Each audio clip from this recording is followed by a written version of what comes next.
Scene 3. The moment of execution. Slow fade to close-up of the gurney. The intravenous line is ready. The warden gives the signal. Narrator VO. The warden reads the order aloud. The inmate may be allowed to speak. His last words. Inmate archival audio. I'm sorry for what I did.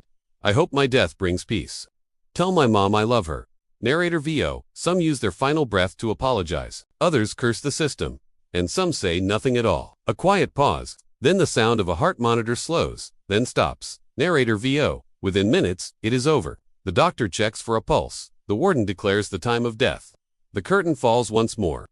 Cut 2. Black screen. Silence. Narrator VO. For the prison, the execution marks closure. For the families of victims, it marks the end of a long wait. But for society, the question remains, what has truly been achieved? Scene for the cost of justice. Cut 2. Empty corridor. A guard sits alone, staring at the floor. Guard, off camera. You do this job long enough. It gets in your head. We don't talk about it much, but it stays with you. You see a man breathe his last, and you go home like it's just another shift. But it's not. Not really. Narrator, VO. The death penalty is not only a burden for the condemned, it weighs heavily on those who carry it out. The officers, the chaplains, the doctors, each of them part of a system designed to end life in the name of justice. Trevor off camera. Do you believe in what you do? Warden, after a pause, I believe in the law. My beliefs don't matter. Narrator, VO. It is a sentiment shared by many inside these walls. Obedience to the law. Not agreement with it. But beyond these gates, the debate rages on. Does capital punishment serve justice? Or does it simply mirror the violence it seeks to condemn? Scene 5. Reflection. Soft music fades in. Aerial shot of the prison at dawn. The sun rises slowly over the razor wire. Narrator VO. By the time the sun rises again, another cell stands empty, another file is closed, and another life becomes a line in the state's record of justice. Trevor VO. In all my years reporting on prisons, I've never seen a place that so perfectly captures the weight of human consequence. Every man here represents a story of violence, but also a story of choice, the choices they made, and the choices we make in how we punish them. Narrator VO. Inside these walls, death is not an idea, it is a process. And when the final breath is drawn, all that remains are the echoes of guilt, of grief, and of a question that will never fully fade. Is justice truly served when another life is taken? Narrator VO. For every man sentenced to die, this is where the road ends. A short walk down a quiet hallway from the cell to the execution chamber. Here, the state carries out the final act of justice. To some, it is necessary. To others, it is unimaginable. Cut 2. The execution room, sterile, pale green walls. A gurney at the center, straps neatly arranged. Narrator, VO. It is called the death house. To outsiders, it may look like a hospital, clean.com, almost ordinary. But to those who know it, this room represents the end of every appeal, every letter, every hope. Scene 1. The ritual of death. A prison official walks through the chamber.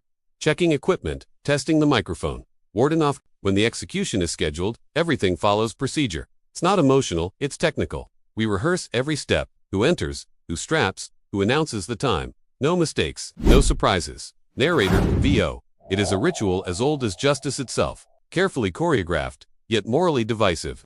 For the staff, professionalism is survival. For the condemned, it is the final performance. Cut 2. Empty holding cell near the chamber. Narrator, VO. The inmate spends his last day here, a few feet from the room where his life will end. He may receive visitors, a chaplain, or his last meal, often something simple, chosen not for taste, but for memory.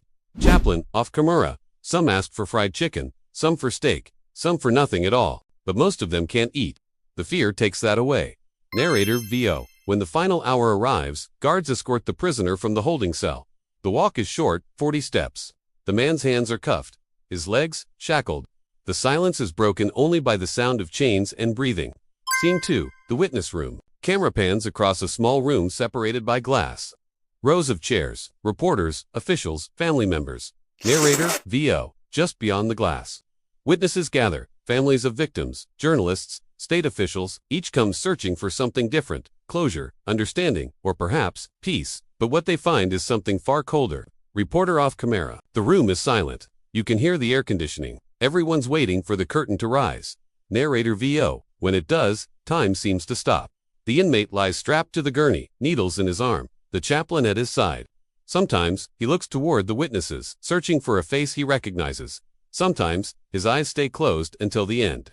Trevor VO. Watching a man die, even one who has killed, is not easy. The room feels suspended between life and death. The air thickens. Words disappear. Only the machine continues its steady rhythm. Scene 3. The monster within. Cut 2. Footage of a heavily guarded inmate walking slowly down the corridor, his wrists chained to his waist.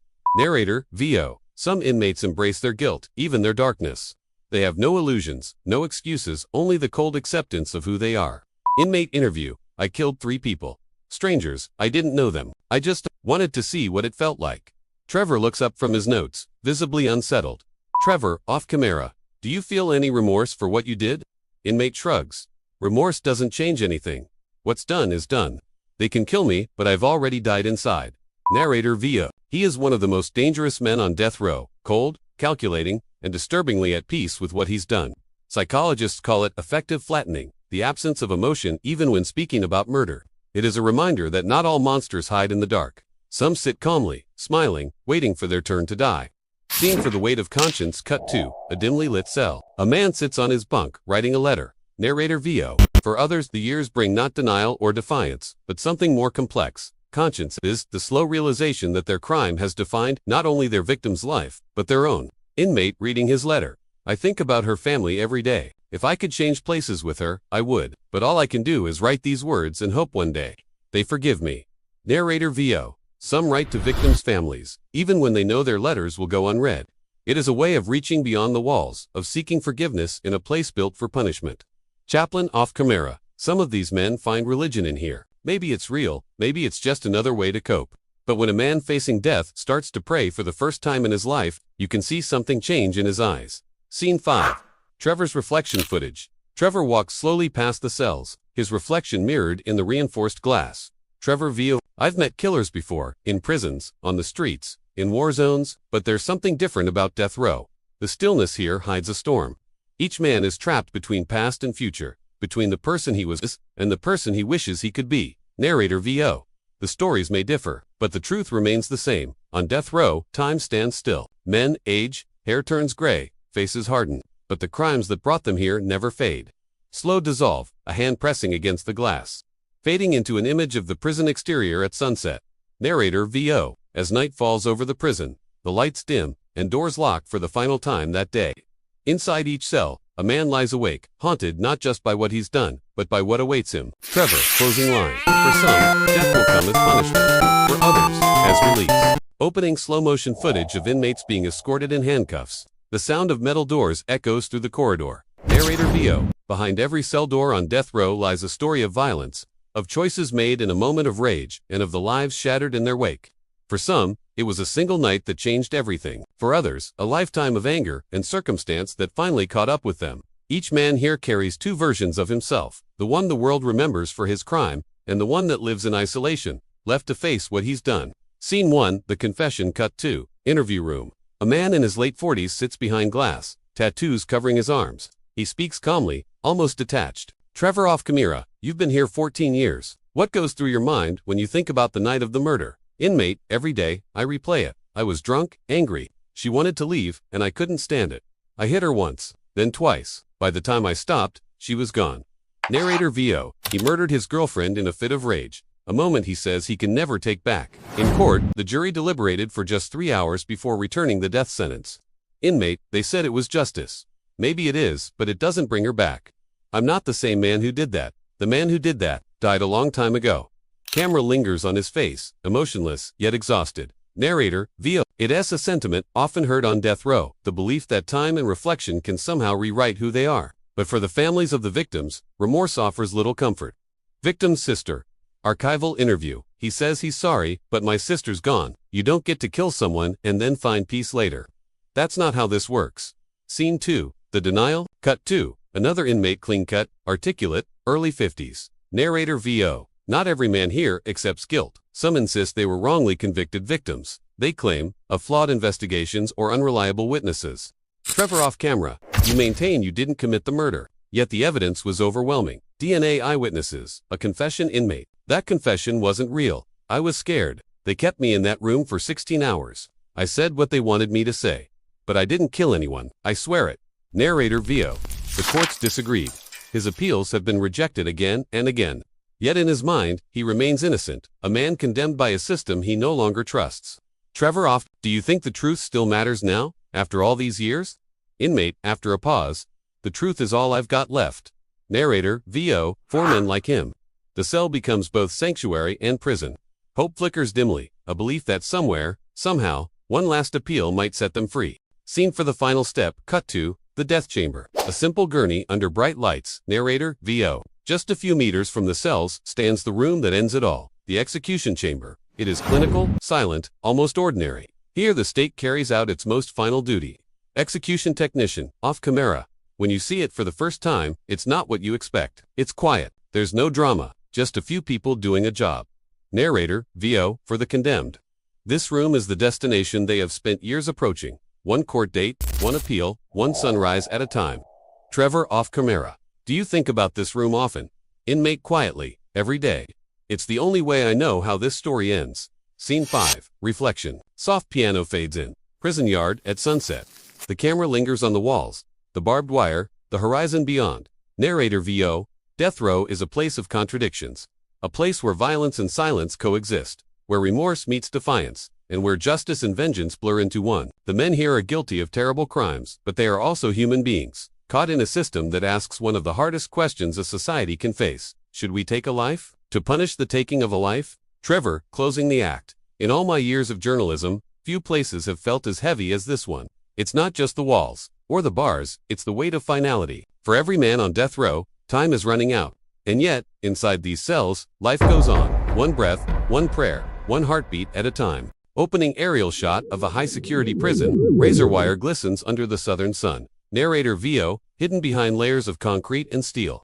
Beyond the reach of ordinary life lies one of America's most secretive institutions, a place where men await their final sentence. This is the death row unit of Indiana State Prison. It is home to more than 40 inmates, all convicted of murder. For most of them, there is no second chance, only time, and the slow approach of the inevitable. Cut 2. The echo of footsteps down a narrow corridor. Metal doors slam. Narrator, VO. To enter here is to step into another world, a world defined by silence, tension, and regret. For some of these men, it is the only home they've known for decades. For others, it is where they will spend their final days before meeting the executioner. Archival footage, a guard checks an inmate's cuffs before leading him through a steel gate. Narrator, VO. Trevor McDonald has been granted unprecedented access to film behind these walls. Few outsiders are ever allowed this close. Over the coming days, he will meet the condemned men who have taken lives, and now wait for the state to take theirs. Scene 1. The isolation of death row camera pans across individual cells. Small, concrete boxes lit by cold fluorescent light. Narrator, VO. Each prisoner here lives alone, confined to a space barely larger than a parking spot. 23 hours a day are spent in solitude. 1 hour is allowed for exercise inside a small, caged yard. For years, some haven't touched another human being. Guard off tomorrow. They don't mix outfits. Every man in that row is separated. If 2 of them were to meet, one would probably end up dead. Narrator, VO. In this place, isolation is both punishment and protection. It is meant to keep order, but it also drives men to the edge of sanity. Cut 2. An inmate pacing slowly in his cell. Inmate voice, reflective. You've got nothing but your thoughts in here. Some guys go mad. Some pray. Some just stop talking altogether. Narrator, VO. The men on death row live in a strange limbo, neither fully alive nor yet dead. Every day is a mirror of the last, a routine designed to erase time itself. Scene 2. Meeting the condemned. Trevor enters the visiting area. Thick glass separates him from an inmate, a middle-aged man with deep lines on his face. Trevor, off camera. How long have you been on death row? Inmate, 17 years. Long enough to forget what freedom smells like. Narrator, VO. He was convicted of murder in the late 90s, a robbery gone wrong that left 2 people dead. He claims he never intended to kill, but intent means little when lives are lost. Inmate, I think about it every day. I can't change what happened. I can only live with it, until they come for me. Narrator, VO. Some here maintain their innocence. Others admit their crimes, yet question whether the state should take a life in return. For many, the greatest punishment is not the sentence itself, but the waiting. Scene 3. The psychology of waiting montage. Clocks ticking, doors locking, guards walking the corridor at dawn. Narrator, VO. The average inmate on death row waits more than 15 years before execution. During that time, appeals wind through the courts, each one offering a flicker of hope or a deeper despair. Prison chaplain interview. They wake up every morning wondering if today will be the day they get that letter. Some pray for a stay of execution. Some pray for an end, just so the waiting stops. Narrator, VO. For the guards. The work is routine, but never ordinary. They live among killers, men with nothing left to lose. Guard, we treat them like men, not monsters. But you can never forget what they did. You can't ever relax, not here. Narrator, VO. Inside these walls, respect is currency. A wrong word, a stare, or a broken rule can spark violence. But for the most part, death row remains eerily calm, the stillness of men who know their fate.